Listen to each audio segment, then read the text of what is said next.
montré la bande-annonce, mais j'ai encore mieux ce matin des images de coulisses du film qui n'ont jamais été montrées.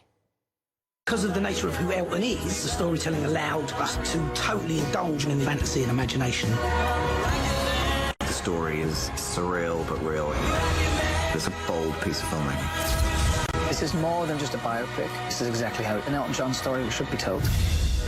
It had to be as honest as possible. The lows were very low, but the highs were very high. And that's how I wanted the film to be. You can be anyone you want. Voilà, ce sont les premiers mots d'Elton John sur le film et il dit quelque chose de très important. Pas de tabou dans le film, on va parler de tout en gros et notamment de mes addictions à la drogue et mes addictions à l'alcool, ce qui avait été reproché d'ailleurs pour le biopic sur Freddie Mercury dans Bohemian Rhapsody. Et franchement, moi c'est pas mon époque, c'est plus celle de Christophe, même moi ça...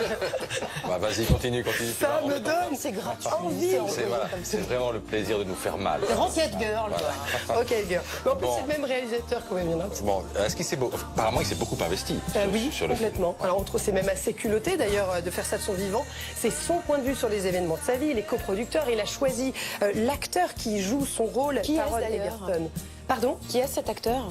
Taron Egerton, qui faisait des voix déjà dans Tous en scène, qu'on voit au piano, et qui chante vraiment.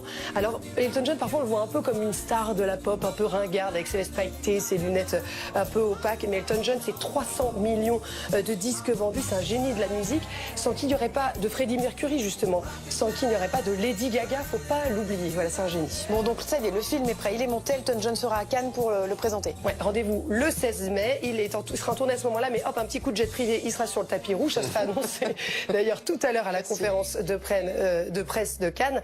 On peut peut-être se mettre un petit peu à rêver et imaginer qu'il chante sur les marches, peut-être avec justement Egerton, l'acteur, peut-être qu'il chanterait sur le tapis rouge, un peu comme U2 en 2007 l'avait fait. C'est sûr, en tout cas, ça sera l'un des moments les plus forts de Cannes et on y sera. Et le film sort le 26 mai sur nos écrans.